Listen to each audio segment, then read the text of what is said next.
Sambutlah seruan kami. Assalamualaikum warahmatullahi wabarakatuh. Selamat berjumpa kembali ibu-ibu peserta sister yang diadakan secara rutin oleh Salimah PD Kota Bandar Lampung.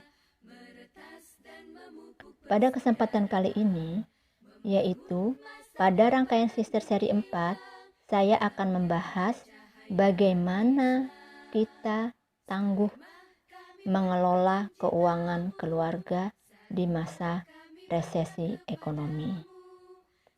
Baiklah ibu-ibu sekalian, dalam hal ini kapasitas saya berbicara bukan sebagai ekonom atau pengamat ekonomi ya ibu-ibu, tapi saya berbicara sebagai pelaku usaha yang juga merasakan dampak dari resesi ekonomi ini. Seperti yang kita ketahui bersama, negara kita bahkan bangsa di dunia diberi ujian oleh Allah Subhanahu wa Ta'ala berupa wabah virus COVID-19. Dengan adanya wabah COVID ini memberi banyak perubahan dalam tatanan kehidupan di dunia. Baik perubahan ke hal yang positif, yaitu perubahan ke arah gaya hidup yang mulai sadar akan kesehatan. Tapi juga adanya perubahan yang kurang menggembirakan, yaitu dari sektor ekonomi, di mana hampir seluruh negara di dunia mengalami resesi ekonomi. Hal ini disebabkan oleh adanya penurunan pendapatan yang terjadi di beberapa negara. Definisi resesi atau kemerosotan ekonomi adalah kondisi ketika produk domestik bruto menurun atau ketika pertumbuhan ekonomi real bernilai negatif selama 2 kuartal atau lebih dalam 1 tahun. Resesi dapat juga diartikan sebagai penurunan aktivitas ekonomi yang signifikan, berlangsung selama berbulan-bulan atau bertahun-tahun. Kemudian timbul pertanyaan, apa penyebab terjadinya resesi ekonomi? Banyak faktor yang bisa menyebabkan terjadinya resesi ekonomi. Pada kesempatan ini yang berkaitan dengan wabah yang kita alami bersama, yaitu terjadinya guncangan ekonomi tiba-tiba. Itu adalah penyebab terjadinya resesi ekonomi. Guncangan ekonomi yang muncul secara tiba-tiba adalah masalah yang dapat menimbulkan kerusakan finansial atau keuangan yang serius. Pandemi global virus COVID-19 merupakan salah satu contoh yang dapat mematikan ekonomi di seluruh dunia tanpa peringatan. Hal ini terjadi karena beberapa negara memberlakukan PSBB bahkan lockdown demi mengurangi penyebaran virus COVID-19. Sehingga hal ini menyebabkan perputaran kegiatan ekonomi menurun yang berimbas kepada pendapatan. Kemudian, apa dampak yang terjadi dari resesi ekonomi? Yang pertama, yaitu dunia usaha mengalami kerugian. Hal ini tidak terlepas dari skema kerja dari rumah atau work from home akibat dari pembatasan sosial berskala besar atau PSBB yang diterapkan oleh pemerintah. Dengan adanya work from home atau yang sering kita sebut WFH, maka secara otomatis perputaran kegiatan usaha mengalami penurunan atau kelambatan. Nah, di sini timbul pertanyaan dari kita. kok bisa ya hal tersebut terjadi? Hal ini terjadi karena adanya pembatasan jumlah pekerja yang juga berpengaruh terhadap jumlah produksi. Dengan jumlah produksi yang menurun, tentu saja secara otomatis mengakibatkan jumlah penjualan menurun. Nah, dengan menurunnya penjualan, maka pendapatan perusahaan juga otomatis berkurang. Dan hal ini berdampak pada keuangan perusahaan. Maka hal yang sering dilakukan perusahaan pada akhirnya adalah misalnya pemotongan gaji dan tunjangan. Dan bahkan bisa lebih buruk lagi, terjadi PHK atau pemutusan hubungan kerja. Dengan adanya PHK ini, maka yang terjadi adalah tingkat pengangguran akan meningkat. Nah, dengan meningkatnya pengangguran, maka daya beli masyarakat juga menurun karena mereka harus kehilangan pekerjaan. Berarti karena ada daya beli menurun, maka yang terjadi adalah poin yang ketiga, orang miskin bertambah. Menyedihkan sekali ya ibu-ibu dampak dari resesi ekonomi ini. Lalu sebagai ibu rumah tangga, apa yang harus kita lakukan dalam menghadapi atau menyikapi resesi ekonomi? Sebagai peran serta kita harus menjadi ibu yang tangguh dalam mengelola keuangan keluarga. Itulah yang harus kita lakukan sebagai ibu rumah tangga. Kemudian bagaimana caranya agar kita tangguh dalam mengelola keuangan keluarga? Di sini akan saya sampaikan beberapa hal atau tips yang dapat dilakukan dalam menghadapi resesi ekonomi. Yang harus kita lakukan adalah melakukan skala prioritas dalam anggaran pengeluaran keluarga. Yang pertama yaitu prioritaskan tagihan yang perlu dibayar. Setiap rumah tangga pasti memiliki tagihan yang perlu dibayar setiap bulannya. Mulai dari pembayaran sewa rumah, pembayaran KPR perumahan, membayar tagihan telepon, membayar tagihan listrik, SPP anak sekolah, BPJS, dan lain sebagainya. Jika pada kenyataan dana yang kita miliki ini ternyata tidak mencukupi untuk membayar tagihan itu semua, maka hal yang kita lakukan adalah kita prioritaskan kembali pembayaran untuk melunasi tagihan-tagihan yang paling penting. Nah, misalkan saja seperti ini ya ibu-ibu, kita posisinya pada saat ini adalah masih menyewa tempat tinggal atau rumah kita ya ibu. Jika kita tidak membayar sewa rumah, resikonya adalah kita akan diusir nih dari rumah. Nah, karena yang harus punya rumah nggak mau rumahnya disewa kalau nggak bayar di muka gitu kan. Nah, saat hal ini terjadi, pembayaran sewa merupakan adalah tagihan yang perlu diprioritaskan dan kita tidak bisa menunda untuk pembayaran dan kita bisa menunda pembayaran tagihan yang lain. Ya, kita prioritaskan dulu untuk membayar sewa rumah. Kemudian kalau masih ada dana yang mencukupi untuk membayar tagihan yang lain, kita bayarkan. Tetapi kalau pada kenyataannya uang kita tidak cukup, berarti kita harus menunda pembayaran untuk tagihan yang lain. Nah, demikian ibu-ibu. Poin yang kedua dalam menghadapi resesi ekonomi atau tips yang harus dilakukan dalam menghadapi resesi ekonomi adalah hindari berhutang. Hindari berhutang ini adalah terutama untuk hutang-hutang kebutuhan konsumtif ya ibu-ibu. Misalkan kita ingin memiliki perabotan baru, pengen beli kendaraan baru misalkan, atau kebutuhan konsumsi lainnya seperti membeli baju atau apalah gitu ya.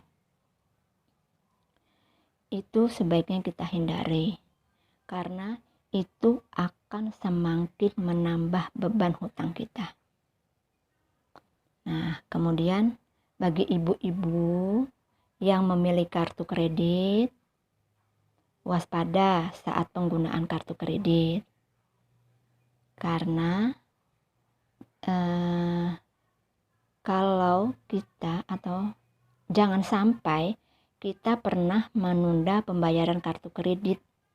Karena saat kita memiliki tagihan yang harus dibayarkan setiap bulannya, saat menunda pembayaran kartu kredit tersebut, secara tidak sadar kita semakin memperburuk kondisi hutang yang kita miliki.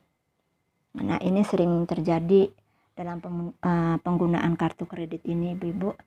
Akhirnya terjadi penumpukan hutang dan harus membayar dalam jumlah besar atau kebobolan lah istilahnya begitu, Ibu. Nah, kalau saran saya sih penggunaan kartu kredit pada masa resesi ini kita hindari dulu ya, Ibu-ibu. Karena secara tidak sadar sebenarnya penggunaan kartu kredit adalah sebenarnya kita difasilitasi untuk berhutang, Ibu-ibu. Namanya hutang kan harus dibayar. Biar bagaimanapun hutang itu tetap harus dibayar. Nah, kadang-kadang kita tidak sadar, kita pergi ke mall atau kemana merasa di dompet atau ada kartu kredit, aman deh, nggak bawa uang cash, tinggal gesek kartu kreditnya. Padahal sebenarnya itu salah ya, Ibu. Kalau menurut saya sih seperti itu. Nah, kemudian poin yang ketiga, hal yang dilakukan dalam menghadapi resesi ekonomi adalah selalu tinjau pengeluaran bulanan. Saat Anda dan keluarga sedang mengalami krisis finansial atau keuangan, maka sangat penting untuk selalu meninjau kembali pengeluaran setiap bulannya. Hal ini perlu dilakukan, jangan sampai pengeluaran yang kita habiskan setiap bulan ternyata melebihi jumlah anggaran yang sudah kita tetapkan sebelumnya. Gitu ya, Ibu-ibu.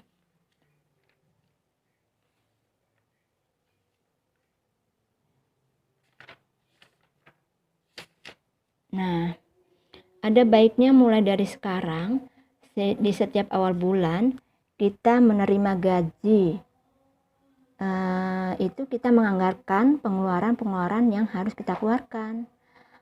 Mulai dari kewajiban yang harus kita bayar setiap bulannya, kemudian kebutuhan akan makan dan minum, kemudian biaya tidak terduga, bahkan kalau mungkin kita akan anggarkan untuk sedekah walaupun tidak besar ya, Ibu-ibu. Nah, poin yang keempat adalah hilangkan biaya yang tidak diperlukan. Nah, yaitu hentikan kebiasaan boros seperti ke bioskop, nongkrong di kafe, membeli pakaian baru, atau kebiasaan makan di luar. Dalam kondisi seperti ini, Anda harus mengetahui mana saja pengeluaran yang bisa ditekan dan untuk sementara waktu. Nah, ganti kebiasaan kita ngopi di kafe atau makan di luar adalah dengan lebih baik kita makan di rumah. Kemudian yang biasa untuk liburan, bepergian ke tempat yang jauh-jauh, lebih baik pilihlah ganti hiburan yang lebih murah dan terjangkau, gitu kan.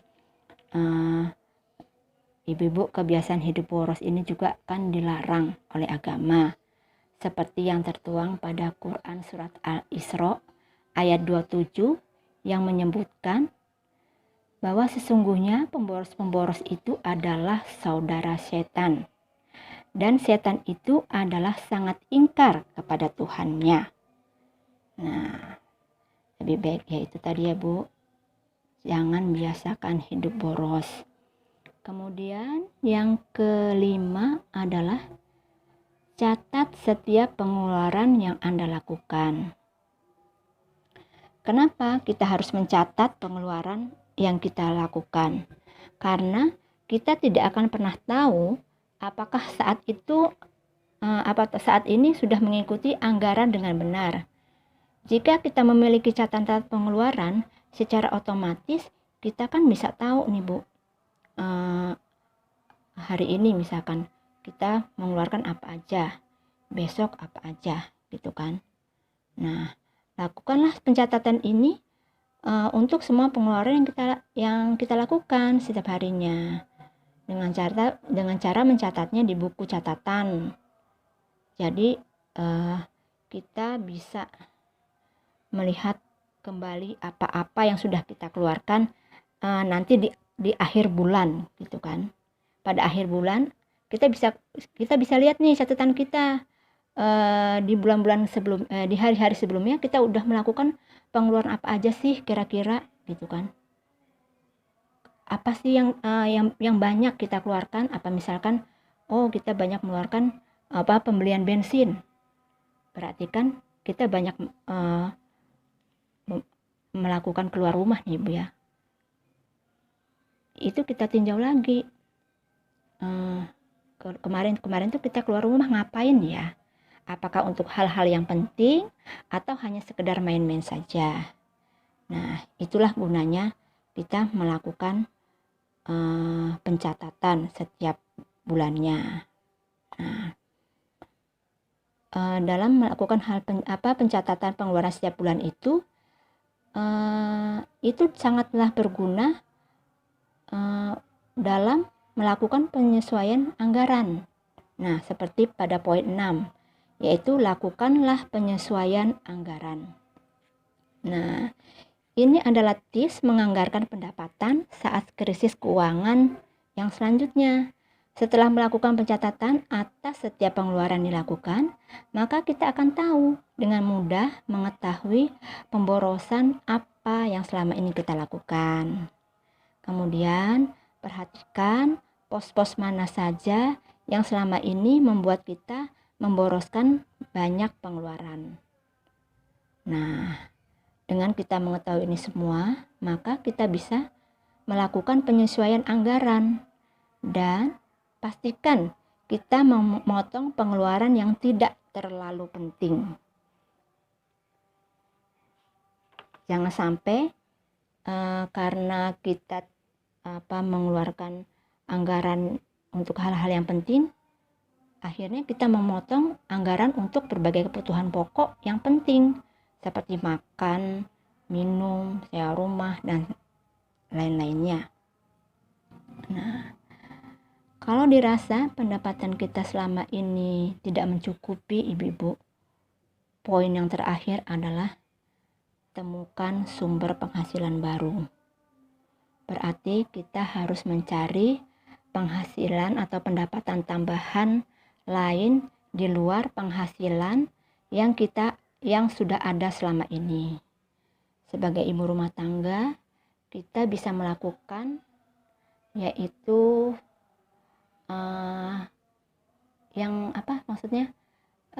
melakukan misalnya kita mau berjualan apa, menjual makanan atau apa. Misalkan nih kita punya hobi adalah masak.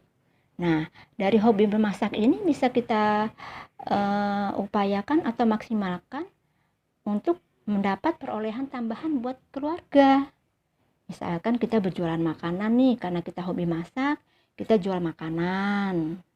Itu kan bisa menambah pemasukan buat keluarga.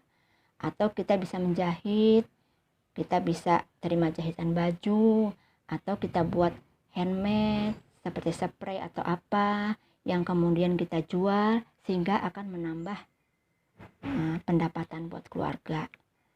Nah, sehingga apa yang kita rasakan dalam pandemi ini bisa terbantu dengan adanya sumber penghasilan baru. Nah, baiklah ibu-ibu, demikian tips dari saya yang bisa kita lakukan dalam menghadapi resesi ekonomi. Mudah-mudahan apa yang saya sampaikan ini bisa menjadi referensi dan bermanfaat buat ibu-ibu dalam mengelola keuangan keluarga, sehingga kita sebagai ibu rumah tangga menjadi ibu yang tangguh dalam mengelola keuangan keluarga di masa resesi ekonomi ini. Akhir salam saya ucapkan, wassalamualaikum warahmatullahi wabarakatuh.